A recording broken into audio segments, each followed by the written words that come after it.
안녕하세요 여러분. 새로운 한 주도 주님의 은혜와 평강이 여러분 삶 가운데 가득하기를 축복합니다. 오늘 본문은 느헤미야 6장입니다.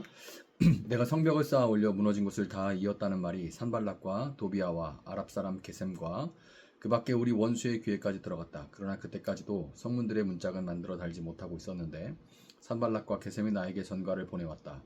오노 들판의 한 마을로 오시오. 거기서 좀 만납시다. 나는 그 말 속에 그들이 나를 해치려는 흉계가 있는 줄 알았으므로 그들에게 사람을 보내어 다음과 같이 대답하였다. 나는 지금 큰 공사를 하고 있으므로 내려갈 수 없소. 어찌 이 일을 중단하고 여기를 떠나서 당신들에게로 내려가라는 말이오. 그런데 그들은 똑같은 것을 4번씩이나 요구해 오고 그때마다 나도 똑같은 말로 대답하였다. 다섯 번째도 산발렛이 심부름꾼을 시켜서 같은 내용을 보내왔다. 심부름꾼이 가지고 온 편지는 봉하지 않았는데 그 내용은 다음과 같다. 당신과 유다 사람들이 반역을 모의하고 있고 당신이 성벽을 쌓는 것도 그 때문이라는 소문이 여러 민족 사이에 퍼져 있소. 가스무도 이 사실을 확인하였소. 더구나 이 보고에 따르면 당신은 그들의 왕이 되려고 하고 있으며 예루살렘에서 당신을 왕으로 떠받들고서 유다의 왕이 있다고 선포하게 할 예언자들까지 이미 임명하였다는 말을 들었소. 이러한 일은 이제 곧 왕에게까지 보고될 것이오. 그러니 만나서 함께 이야기합시다. 나는 그에게 회답을 보냈다. 당신이 말한 것은 사실이 아니오. 당신이 마음대로 생각하여 꾸며낸 것일 뿐이오. 그들은 우리에게 으름장을 놓았다. 그렇게 하면 우리가 겁을 먹고 공사를 중단하여 끝내 완성을 못할 것이라고 생각한 것이다. 하나님, 나에게 힘을 주십시오. 하루는 스마야를 만나려고 그의 집으로 찾아갔다. 그들은 들라야의 아들이며 무헤다벨의 손자인데 문 밖 출입을 하지 않고 있었다. 그가 나에게 말하였다. 하나님의 성전으로 갑시다. 성소 안으로 들어가서 성소 출입문들을 닫읍시다. 자객들이 그들을 죽이러 올 것입니다. 그들이 밤에 와서 반드시 그들을 죽일 것입니다. 나는 대답하였다. 나 같은 사람더러 도망이나 다니란 말입니까? 나 같은 사람이 성소에 들어갔다가는 절대로 살아나올 수 없습니다. 나는 그렇게는 못합니다. 나는 그때 그가 하나님이 보내신 예언자가 아니라는 것을 알았다. 그는 도비아와 산발렛에게 매수되어서 나를 해치는 예언을 하였다. 그들이 스마야를 매수한 것은 나에게 겁을 주어 성소를 범하는 죄를 짓게 하여서 나의 명예를 떨어뜨리고 나를 헐뜯으려는 속셈이었다. 나의 하나님 도비아와 산발랏이 한 일을 잊지 마십시오. 예언자 노아다와 그 밖에 나에게 겁을 주려고 한 예언자들이 나에게 한 일을 잊지 마십시오. 성벽 공사는 52일 만인 엘루월 25일에 끝났다. 우리의 모든 원수와 주변의 여러 민족이 이 소식을 듣고 완공된 성벽도 보았다. 그제서야 우리의 원수는 이 공사가 우리 하나님의 도움으로 이루어진 것임을 깨달았다. 그래서 그들은 기가 꺾였다. 그 무렵에 유대의 귀족들이 도비아에게 편지를 자주 보내고 도비아도 그들에게 편지를 보내곤 하였다. 도비아는 아라의 아들인 스가냐의 사위인데다가 도비아의 아들 여호하난도 베레가의 아들인 무슬람의 딸과 결혼하였으므로 유다에는 그와 동맹을 맺은 사람들이 많았다. 그들은 내 앞에서도 서슴없이 도비아를 칭찬하고 내가 하는 말은 무엇이든지 다 그에게 일러 바쳤다. 그래서 도비아는 나에게 협박 편지를 여러 통 보내서 위협하였다. 아멘. 자, 지난 느헤미야 5장에서 느헤미야는 성벽과 성문을 중수하는 일을 회방하는 외부의 세력과 싸우는 동시에 공동체 내부에서 터진 문제와도 맞닥뜨리게 됐습니다. 내 외부의 문제를 동시에 이제 맞닥뜨리게 된 거죠. 이런 혼란한 상황 가운데서도 느헤미야는 혈기를 부리거나 조급해하거나 하지 않고 하나님의 말씀이라는 이 본질과 원칙에 입각해서 단호하게 문제를 해결해 나갔습니다. 느헤미야가 하나님의 말씀이라는 원칙을 내세웠을 때 그 영이 설 수 있었던 것은 평소 그가 말씀에 따라 자신의 유익을 탐하지 않고 더 나아가서 자기의 것을 나누는 솔선수범의 삶을 살았기 때문에 그가 말할 때, 그가 그렇게 나아갈 때 영이 설 수가 있었던 거죠. 외부의 공격에도 잘 버텨내던 하나님의 공동체가 자칫하면 내부적으로 한 번에 무너질 수 있는 민감한 문제를 잘 해결했지만 하나님의 공동체를 흔들고 무너뜨리려고 하는 공격은 결코 한 번으로 멈추는 법이 없습니다. 산발락과 도비아와 아랍 사람 게셈이 4번이나 사람을 보내서 느헤미야로 하여금 오노 평지로 와서 자기들과 이야기하자 이렇게 전가를 보내죠. 오노 평지는 귀환한 유다 공동체와 대적자들의 거주지 중간쯤에 위치한 곳이에요. 그래서 이런 제안을 겉으로 볼 때에는 무언가 이 두 그룹의 사람들 가운데 두 무리 가운데 발전적인 논의를 한번 해보자라는 어떤 시도로 보여질 수도 있습니다. 그렇지만 그 제안에 동조를 한다면 느헤미야는 공사 현장을 떠나야만 하는 거죠. 느헤미야에게 있어서 우선순위는 그 무엇보다 성벽과 성문의 재건이었고, 이것에 방해가 된다면 그것은 모두 사탄의 그럴듯한 회방일 뿐입니다. 이와 동일한 원리로 신자와 교회의 우선순위는 예배예요. 예배입니다. 예전에는 주일 성수라는 말이 있었지만 지금은 그런 말은 마치 전설 속에나 있던 말이 돼버렸습니다. 코로나19를 거치면서 예배를 대하는 태도는 깃털처럼 가벼워진 것이 사실입니다.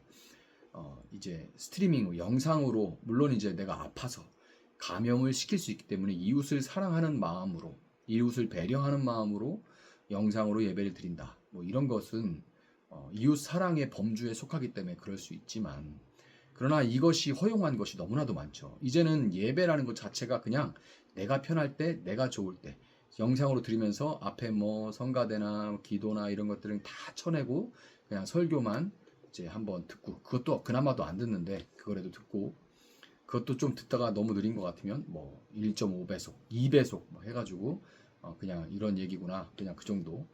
그렇게 영상으로 드릴 때는 또 집중을 안 하게 마련이죠. 딴 거 하면서 틀어놨으니까 들은 거다, 이렇게 그냥 자기와의 합리화가 끝도 없이 이루어지는 것이, 이게 과연 예배입니까? 하나님을 예배하는 것인지, 나를 하나님이 예배하게 만드는 것인지, 정말 예배를 대하는 태도가 코로나 이전과 이후에 깃털처럼 가벼워진 것이 사실입니다. 특정 장소, 시간이 우상이 되어서는 안 돼요. 그건 안 됩니다. 그렇지만 시간과 장소를 정해서 온 마음과 정성을 다해 하나님을 예배하는 것이 아니라 내가 원할 때 내가 편한 대로 예배하겠다는 태도는 이미 예배라고 부를 수 없는 것이 사실이죠. 이런저런 사정과 변명, 더 효율적으로 보이는 이런저런 방법들 모두 신령과 진정, 영과 진리로 예배하는데 실패하게 만든다면 그저 사탄의 회방일 뿐이에요. 삶의 예배니, 모이는 곳이 예배니, 그런 좋은 허울뿐인 말들이 너무나도 많습니다. 그런데 시간과 장소를 정해서 온 마음과 정성을 다해서 하나님을 바라는 예배도 못하는데 어떻게 분주한 일상에서 하나님을 예배하고 하나님 중심으로 살아갈 수가 있어요? 이거 말장난이에요. 말장난. 본질인 예배에 실패하면 마치 원수들이 느헤미야가 오노 평지에 나오면 그를 해하려고 했던 것처럼, 믿는 자의 영혼은 예배에 실패하게 되면 그 영혼이 상하게 되어 있고 하나님의 공동체 역시 무너지고 마는 겁니다. 한편 느헤미야가 4번이나 응하지 않으니까 산발랏은 5번째로 봉하지 않은 편지를 신부님의 손에 들려서 보냈습니다. 당시의 편지는 보통 이제 갈대를 잘라가지고 엮어붙인 파피루스나 혹은 가죽에 써서 둘둘둘둘 말아서 점토나 밀랍으로 봉인을 했습니다. 더 나아가서는 그 밀랍 위에다가 어떤 가문의 문장 같은 거, 그 개인의 어떤 문장 같은 것들을 찍어가지고 이제 누가 보냈는지, 그리고 그것이 봉한 것이 풀어졌는지 깨져서 열렸는지 그렇지 않은지 이런 것들을 확인할 수 있게 해줬어요. 아무나 보는 것이 아니라 딱 받는 사람만 보도록 하기 위한 그런 장치들인 거죠. 그러니까 이 편지를 봉하지 않고 보냈다는 것은 당연히 편지의 내용이 귀한 공동체의 사람이라는 게 이게 펴보고 싶잖아요. 펴보고 그 내용을 이 사람 저 사람 보게, 그래서 그 내용이 퍼져나가도록 만드는 그런 수작이에요. 편지 내용은 느헤미야와 유다 사람들이 성벽을 세우는 것은 페르시아에 반역해서 나라를 세우고 느헤미야가 왕이 되고자 하는 것이라는 그 소문이 온 이방에 이미 퍼져 있다라는 내용이 편지에 적혀 있었습니다. 우리가 나라를 세우려고 한다는 소문이 쫙 퍼졌다는데, 페르시아 왕이 이 소문을 듣고 우리를 공격하고 우리를 치면 어떻게 하지? 느헤미야는 이게 얼마나 위험한 건지 제대로 인지는 하고 있는 걸까? 대체 성벽 보수를 왜 이렇게 서두르는 거야? 이렇게 몰아치는 거지? 진짜 이 느헤미야가 땀만 먹고 왕이 되려는 거 아니야? 하는 이 공동체의 불안과 두려움을 심어주고 서로 의심하게 만들 수 있는 그런 최악의 공격이죠. 자칫하면 말쟁이들에 의해서 확대 재생산되면서 지도자와 구성원들 간에, 또 구성원들 사이사이에 의심이 의심을 낳고 또 의심이 또 다른 의심을 낳는 돌이킬 수 없는 분란이 일어날 수밖에 없는 정말 악한 쪽으로는 묘수입니다. 일단 편이 나뉘고 진영이 갈라지게 되면 진영과 진영 사이에서는 벽이 생겨나게 마련입니다. 뭐든 어느 정도의 벽들은 이게 좋은 게 아니라 어느 정도의 벽들은 있어요. 누구랑 친한 사람, 뭐 어떤 그룹들로 어느 지역 출신 이런 것도 교회가 규모가 있으면 조금씩 생기기 마련인데 그런 벽들을 여러분 조금 느껴봤다면 그 벽들의 아무개는 이렇다더라. 실제로 내가 경험하는 게 아니는데도 그렇게 한번 벽이 생겨나면 그 진영과 진영 사이에 벽이 생겨나고 소통을 하지 않으니까 오해가 생겨나고 이 안에 다른 그룹 안에서 그 그룹 다른 그룹을 막 평가하고 이런저런 말들이 오가면서 어떤 실제로 가서 보고 만나보고 소통하면 안 그런데 어떻게 진짜 그렇지도 않은 어떤 모습들 이미지들 이런 것들이 그냥 만들어지게 마련이죠. 오해가 쌓이지고 이런 저쪽은 이렇게 말했대 저쪽은 이런 애들이야 뭐 이런 식으로 만들어지는 거죠. 진영과 진영 간에 그런 와중에 그 진영 간에 불씨가 될 어떤 작은 일이라도 생기면 그게 큰 불로 번지게 마련인 겁니다. 아니나 다를까 스마야, 노야자 등의 말쟁이들이 설쳐됩니다. 그들은 자칭 선지자들로서 나름 기독교나 한다는 사람들이에요. 교회에서도 보면 이제 결국에는 문제가 될 경우에는 뭐냐면 기독교나 한다는 아무개 또 다른 기독교나 한다는 아무개 그래서 뭘 보고 듣고 한다는 그런 분들에 의해서 문제가 이제 완전히 진영이 나눠져 가지고 싸우게 됩니다. 정말 교회에 이렇게 오히려 크게 관심 없고 그냥 적당히 다니는 사람들은 문제를 잘 일으키지 않아요. 기독교나 한다는 그런 사람들에 의해서 자칭 선지자들에 의해서 이제 문제가 막 확대 재생산되죠. 이렇게 말합니다. 보통 내가 기도해 보니까 그때 똑같았을 거예요. 내가 기도해 보니까 하나님이 느헤미야가 왕관을 쓴 모습을 보여주더라고. 근데 그 왕관을 하나님이 이렇게 씌워주는 게 아니라 자기가 들어서 스스로 쓰더라. 뭐 이런 말들을 내가 기도해 보니까 말이야. 내 마음에 느껴지는데 말이야. 하나님 말씀하시는데 말이야. 이 자기 생각과 탐욕에 쩌들어 버린 마음이 만든 상상에 하나님이 보여주신 거라는 말을 붙여서 뭔가 영적인 척 하지만 그들은 성경에 기록된 대로 그저 사탄의 하수인들 뿐인 거예요. 그냥 사탄의 하수인들입니다. 그게 뭘 보고 듣고 했든 그것이 교회를 분란하고 깨지게 만들면 그건 사탄의 하수인일 뿐입니다. 예배보다 우선에 둘 것들을 만들고 지도자를 의심하고 함부로 비난하게 만들고 말을 지어내고 옮기는 일들 지금도 일어나고 있는 것이고 이런 공격을 받으면 대개의 모임은 무너지게 마련입니다. 그렇지만 느헤미야는 오늘 본문 8절 나는 그에게 회답을 보냈다. 당신이 말한 것은 사실이 아니오. 당신이 마음대로 생각하여 꾸며낸 것일 뿐이오 라고 대답할 뿐 대적들의 도발에 응하지 않고 묵묵히 자신의 일을 느헤미야는 감당을 했어요. 느헤미야는 그럴듯해 보이는 어떤 방법론이나 말쟁이들이 말하는 그 말들에 휘둘리지 않았는데 그가 이렇게 휘둘리지 않을 수 있었던 것은 9절과 14절의 느헤미야의 고백 때문입니다. 9절과 14절에서 느헤미야가 뭐라고 하냐면 하나님 나에게 힘을 주십시오. 이렇게 느헤미야가 고백을 하죠.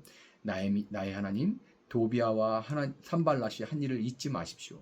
예언자 노야다와 그 밖에 나에게 겁을 주려고 한 예언자들이 나에게 한 일을 잊지 마십시오. 사람에게 대항하지 않고 하나님께 물으면서 한결같이 지치지 않고 하나님만을 느헤미야는 의지했습니다. 하나님만을 의지하는 느헤미야의 공동체를 하나님은 끝까지 지키셨던 것이에요. 한국교회와 개교회들이 안팎으로 문제를 겪으면서 어려움을 당하고 있습니다. 그리고 참 이 어려움들이 쉽게 해결될 것 같지 않아 보이는 이때에 느헤미야의 이 오늘의 문제를 대하고 이 공격들을 대하는 이 모습이 여러분과 저의 모습 또 우리 교회들의 모습이 될 수 있기를 예수님의 이름으로 축복합니다. 잠시 기도하겠습니다. 사랑하시는 주님 감사합니다. 벌써 2000년이 넘은 일들의 기록을 우리가 보고 있지만 어쩌면 사람 사는 곳에 모여서 일어나는 일들, 그 사람들을 흔드는 그 사탄의 공격들은 그때나 지금이나 여전히 동일한 것을 우리가 보게 됩니다. 주님, 우리가 이때에도 이 혼란하고 어려운 때에도 교회들이 무너지고 예배가 무너지고 있는 이때에도 우리가 예배를 가장 우선에 두게 하시고 하나님과의 관계를 가장 우선에 두게 하시고 그 하나님과의 관계가 바로 섰을 때에 그 하나님을, 그 사랑을, 그 은혜를, 그 말씀을 우리가 삶 가운데 살아내며 삶의 예배로 하나님께 나아갈 수 있는 저희들 되게 하시기를 원합니다. 그럴듯해 보이는 많은 방법론들과 이야기들에 현혹되지 않게 하시고, 주님, 마음과 뜻과 정성과 힘을 다해 하나님을 예배하기에 부족함이 없는 저희들 되게 하시고, 때가 이를수록 더욱 모이기에 힘쓰며 주를 예배할 수 있도록 주님 도와주시길 원합니다.